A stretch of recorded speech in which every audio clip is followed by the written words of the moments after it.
Good day, everyone. My name is Adetoun Mustapha. I'm a member of IIC Ethics and Philosophy Committee and a past co-chair of the committee. My affiliation is the Nigerian Institute of Medical Research. I'll be teaching this module titled Ethics Guideline for Environmental Epidemiology Research. Today, we'll look at the objectives of this module, why we need ethics guideline, history of IIC ethics guideline, structure of the IIC ethics guideline, which are in 4 subsections, cases of research suppression, and IIC procedure for dealing with scientists who are harassed or feel threatened by interests or other powerful stakeholders or who are whistleblowers. Objectives of this module are to introduce research ethics principle, to discuss the expectation from the IIC ethics guideline for conducting environmental epidemiology research, and to enable you participants of this training to evaluate whether a research program is ethical and why they may be unethical. Why do we need ethics guideline? We need ethics guideline because findings of environmental epidemiology studies play a critical role in underpinning evidence-based policies that are aimed at protecting the public from environmental harms. Our research findings have direct effects on industry profits, careers, academic funding, and professional advancements. Environmental epidemiology has been facing ethically challenging situations that threaten the core tenets of the discipline, which are to enhance, promote, and protect the public from environmentally determined harms. Also, because such situations, such ethically challenging situations, involve powerful stakeholders whose influence may affect all aspects of research and policy formulation. Ethics guidelines are also an essential instrument to serve as a standard against which professionals can be held to account on how they conduct research and the type of research they do. The IIC ethics guideline was born out of the work of one of our members, Professor Collins Soscolin. In 1996, based on the work he did with light, the ethics guideline was established, but it was not adopted by IIC until 1999. It was one of the first ethics guidelines for a professional society in medical in the environmental health field. The guideline is maintained by the Ethics and Philosophy Committee, and the committee has been very active in promoting ethical conduct of research, in supporting scientists who are threatened or harassed because of the research they do or plan to do, and also in ensuring that research conducted by our members are in line with ethics principles. Environmental epidemiology functions within a social and political context in which laws, technology, economic pressures, and social norms are evolving. For instance, now we have the big data. We also have a lot of opportunity to get data, exposure, and epidemiology and health data off the internet. So it behoves us as a field to revise our guidelines to ensure its continued relevance to major issues facing the field. It was in the light of this that the guidelines were revised in 2012 and again in 2023. Through the ethics guideline, IIC seeks to ensure the highest possible standard of transparency and accountability for the ethical conduct of environmental epidemiologists. The IIC ethics guideline are structured into 4 subsections. It talks about obligations we as environmental epidemiologists have to individuals and communities who participate in research to ensure that we follow the research ethics principles. It talks about obligations to society, obligations regarding funders of research and to employers, and also obligations we have to our colleagues. I'll start by describing the obligation to individuals and community who participate in research. There are 5 areas that were considered in this subsection. The first one is that our research should avoid harm to the individuals and community who participate in research. And the points listed here are the ethics principles that we are expected to comply with. It includes doing good with our research and not doing harm. Respect for individual rights to self-determine whether to participate in a research or not, and even when they enroll, whether they want to stop along the way. It talks about precautionary principle, taking action to prevent harm to people. We don't have to wait to have all the evidence before we can protect people from danger and harm. It talks about community input in the research process and also full disclosure of risk and benefits. It is important that the people, the population that are participating in any study directly benefit from the findings of such study. And it talks about prompt disclosure of results. Under obligation to individuals and community who participate in research, it talks about having informed consent before the research is initiated. It, it, and this includes individual rights,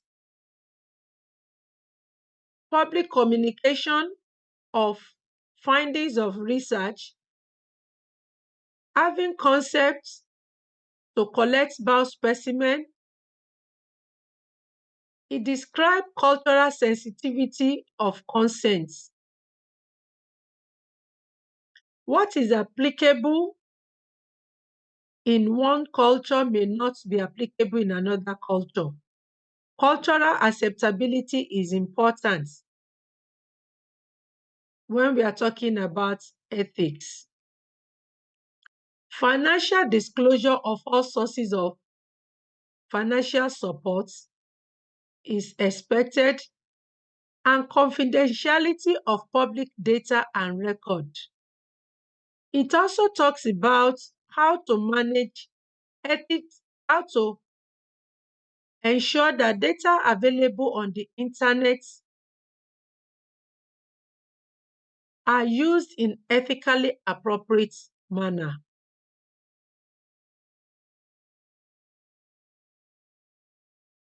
Another aspect this section talk about is confidentiality, and it includes the need for a confidentiality plan and data security to avoid identification of individual participants, what is expected in extraordinary circumstances where breach of confidentiality may be justified. This section also talks about the role of institutional review board or its equivalent of such to provide oversight on research program. It talks about local values in ethics oversight, the roles and responsibility of IRB, the principal investigator's responsibility for ethical practice, and it also addresses conflicting interests of IRB reviewers. Obligations to society is the second section in the IAC guidelines.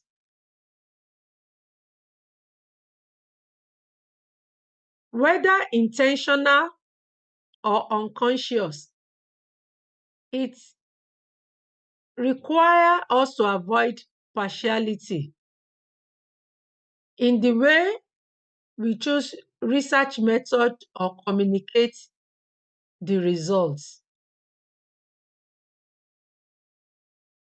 The guideline stipulates that we avoid bias all through the process of conducting the research.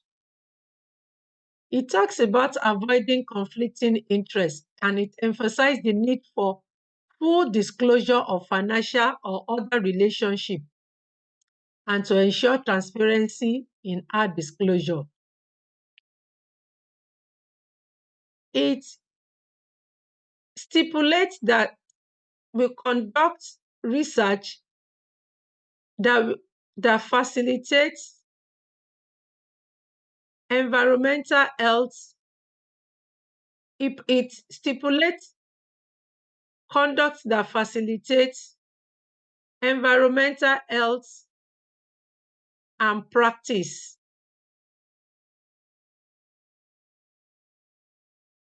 For example, it talks about research priorities as a reflection of public health burden.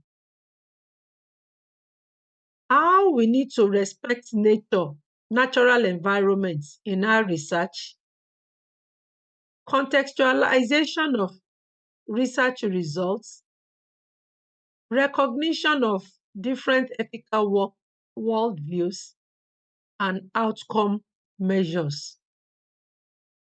As part of obligation to the society, it also talks about community involvement, focus on engagement of stakeholders, partnerships, and conveying information of uncertain biological significance. The guideline provide information on how to involve community in the research we do. It also has a section on communication and action plan. about reporting of research findings, communication with the media, transparency regarding the assumption on uncertainties, avoidance of misrepresentation and improper inferences, and it also talks about mental health impact of research results. What are the obligations we have regarding funders, sponsors, and employers? These are described in the third subsection of the ethics guideline. It talks about being clear of obligations of all stakeholders and the need to evaluate the motivation of stakeholders to protect public interests and avoid undue influence of funders and employers on research method or results. This section talks about protecting privileged information, including intellectual property,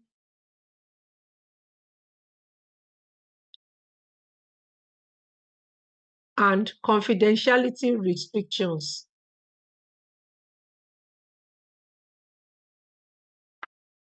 It also has a section on obligation to colleagues. One of the challenging aspects of our research is the obligation to our colleagues because it can affect professional and personal relationship.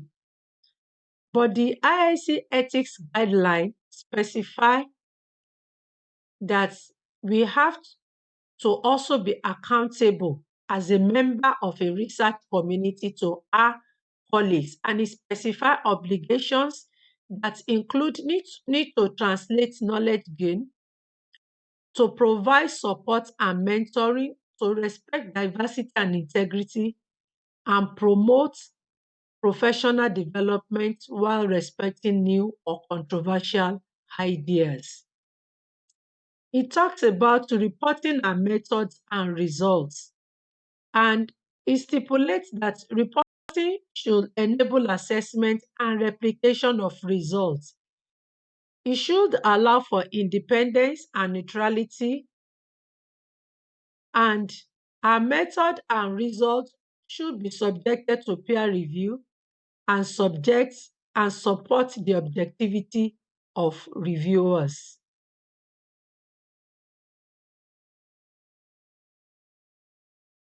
It also talks about confronting unacceptable behavior within the research community. It stipulates appropriate means of confronting improper practices among colleagues, speaking up against unacceptable behavior, and promote a culture of respect and inclusion. And it talks about the role of international review panels to review alleged misconduct and to protect whistleblowers. Because we are environmental epidemiologists, it is expected that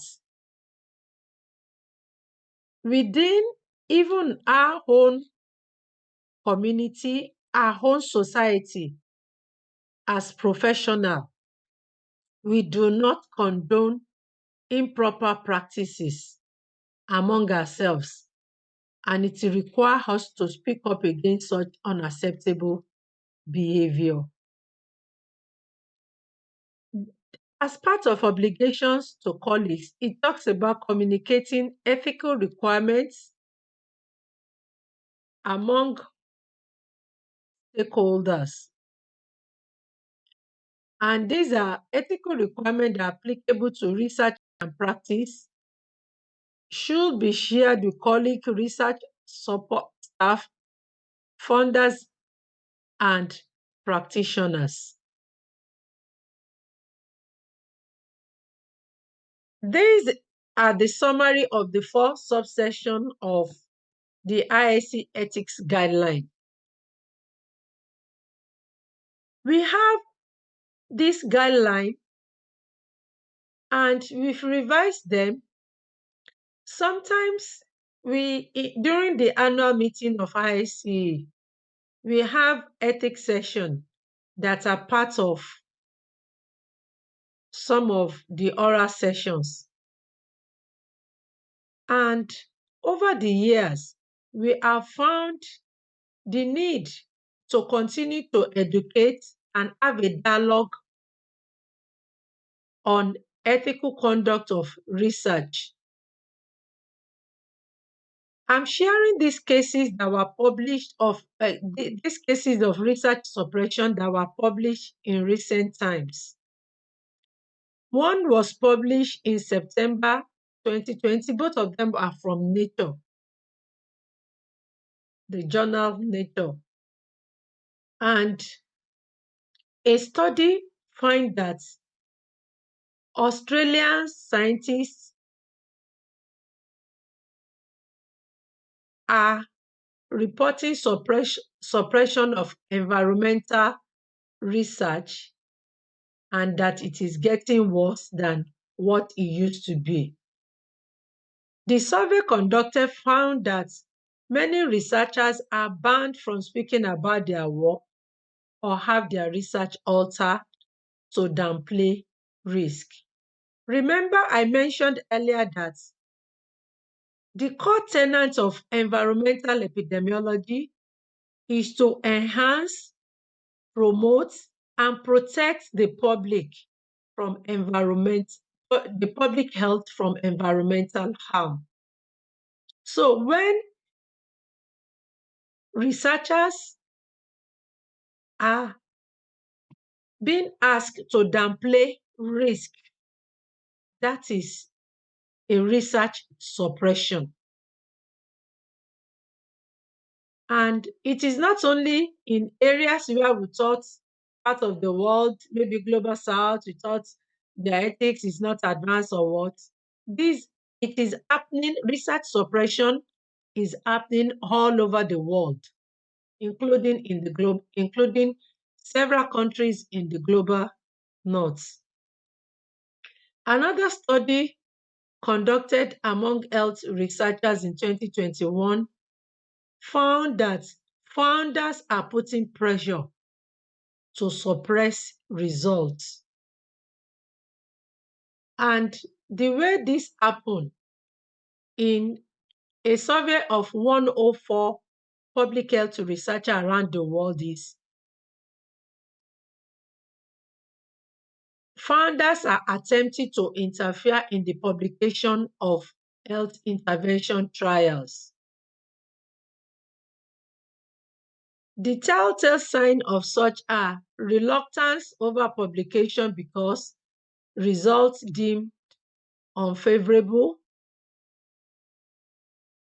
Sometimes the funders request for conclusions to be altered, or they requested reporting of findings to be delayed.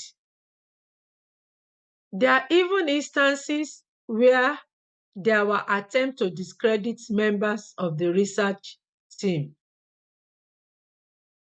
or some request some unfavorable findings, or request that some unfavorable findings should not be published. They also sometimes discourage presentation of results to certain groups, perhaps groups that were affected by or face are vulnerable to the risk. Sometimes they discuss presentation of results to them, and sometimes they demand change to method or analysis. All over when my colleagues come around to talk, when my colleagues Atanu Saka and Nivin Abbas come to talk about the practical session, they will provide more examples of how research suppression and unethical research are happening worldwide.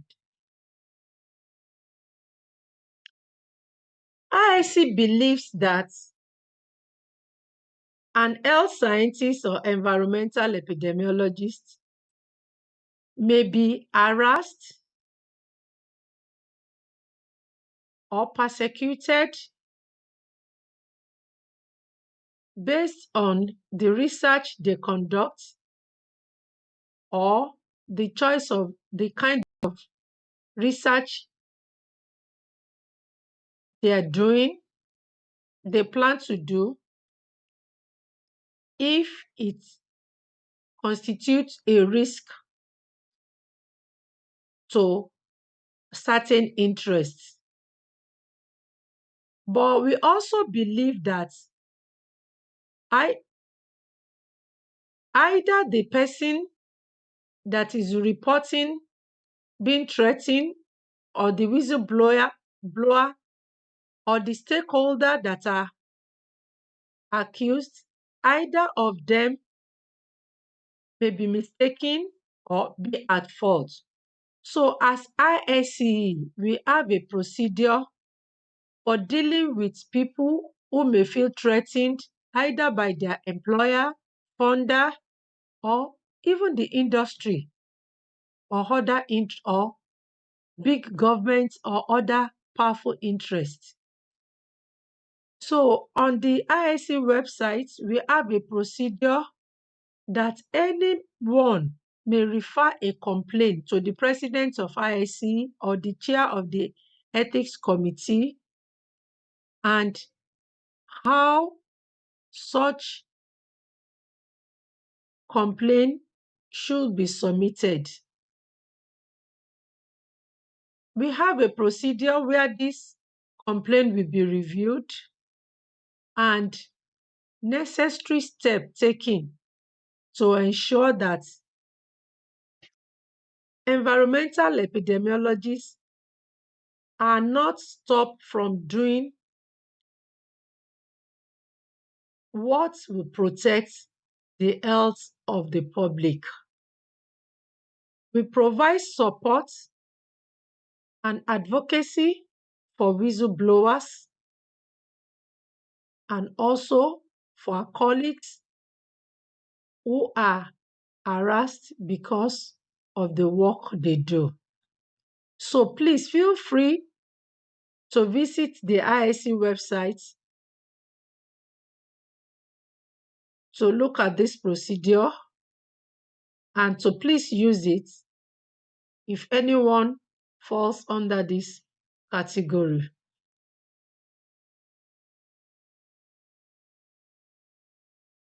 The 2023 revision of the ethics guideline, IIC ethics guideline, has been published as a commentary in environmental epidemiology by the ethics committee, the core writing group. Also, we had another commentary recent in last year too, that gives real-world example of suppression of environmental health scientists. Many of them are members of IIC and past and present member, and some of the founding fathers of the ethics committee. Those two papers were sent as pre-read for this module.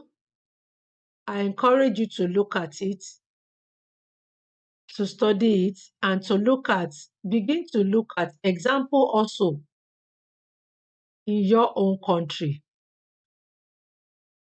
and to see areas where we need to improve on the way we conduct our research.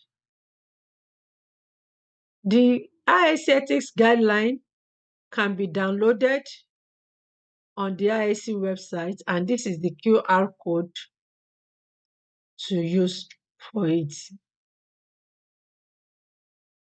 In conclusion, these guidelines are meant to provide a framework as we confront ethics dilemma. It is not a set of rules or an ultimate solution,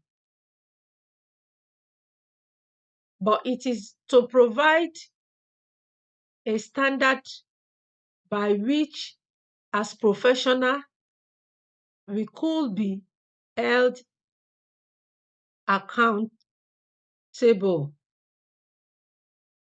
Ethics are relative, and some concepts that are acceptable in Western society, for example, might not be relevant or applicable in other culture. We need to separate cultural practices that are not inimical to public health from issues that are clearly a violation of ethics principle.